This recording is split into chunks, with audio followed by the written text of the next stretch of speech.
2000 años de esperanza, 60 de realidad.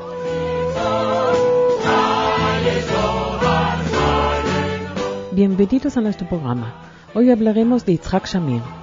Yitzhak Shamir nació en 1915 en la ciudad rusa de Ruzhanay, hoy Bielorrusia, y se trasladó a Varsovia, capital polaca, donde se graduó en la Facultad de Derecho.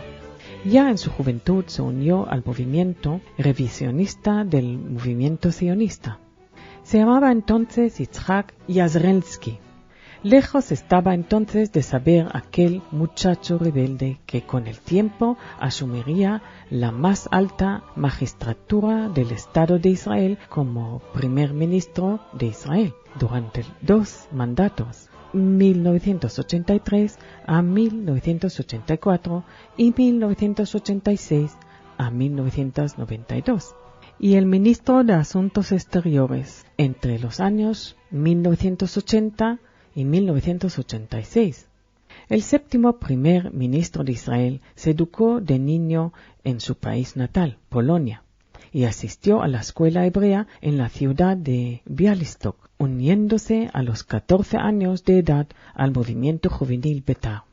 En 1935 abandonó Varsovia y se trasladó a Palestina, matriculándose en la Facultad de Derecho de la Universidad Hebrea.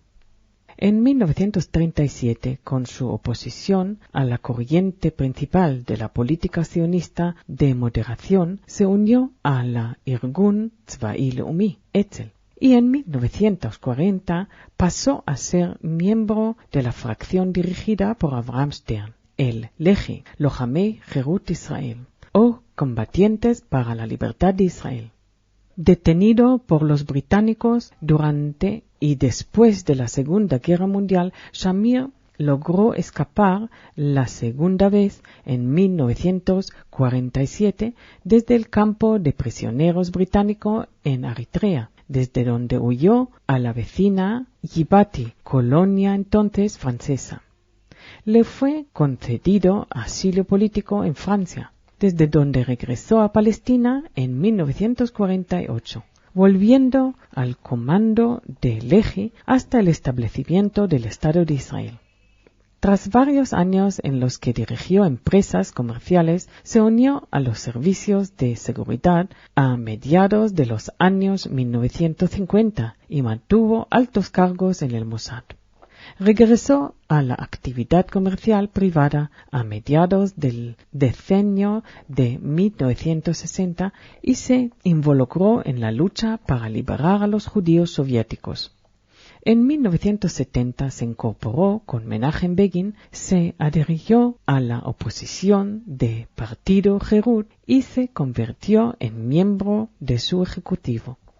En 1973 fue elegido miembro del Knesset por el partido Likud, cargo que ocupó durante los siguientes 23 años. Durante su primera década como parlamentario, Shamir fue miembro del Ministerio de Asuntos Exteriores y Comité de Defensa, y en 1977 se convirtió en portavoz de la Knesset, presidiendo como tal la historia vista del presidente egipcio Sadat en la Knesset y el debate sobre la ratificación de los acuerdos de Camp David 2 años más tarde. Entre sus logros como ministro de Asuntos Exteriores se encuentra el haber estrechado los lazos con Washington, reflejado en el memorando de entendimiento sobre la cooperación estratégica con los Estados Unidos en el acuerdo de principios sobre el libre comercio entre las dos naciones. Shamir también inició contactos diplomáticos con muchos países africanos que habían roto relaciones diplomáticas durante la crisis del petróleo de 1973.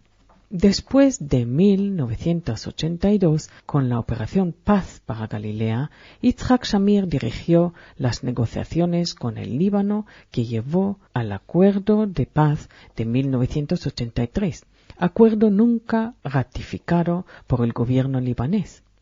Tras la dimisión de Menachem Begin en octubre de 1983, Shamir se convirtió en primer ministro hasta las elecciones generales de 1984.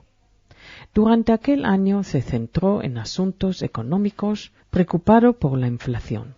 Tras los indecisos resultados de las elecciones generales de 1984, Shamir formó un gobierno de unidad nacional sobre la base de un acuerdo de rotación entre Shamir y el laborista Shimon Peres. Shamir se desempeñó como viceprimer ministro y ministro de Relaciones Exteriores durante 2 años, mientras que Shimon Peres fue primer ministro. Durante su segundo mandato como primer ministro tuvieron lugar 2 acontecimientos importantes. La Guerra del Golfo de 1991, en que, a pesar de los ataques con misiles iraquíes sobre Israel, optó por una política de moderación. Y otro hecho importante, en octubre de 1991 tuvo lugar la Conferencia de Paz en Madrid, con conversaciones directas entre Israel y los estados árabes vecinos, así como conversaciones multilaterales regionales. Durante aquel mandato tuvo la victoria en 1989 en la larga lucha por la emigración de los judíos de la URSS, emigrando al país 450.000 judíos durante aquel tiempo.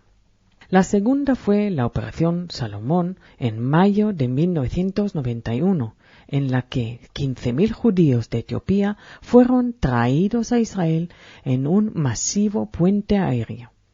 Derrotado en 1992 en las elecciones de aquel año, Shamir cedió el poder a Yitzhak Rabin y abandonó también el liderazgo del partido Likud en marzo de 1993. Permaneciendo como miembro del Parlamento o Knesset hasta las elecciones de 1996.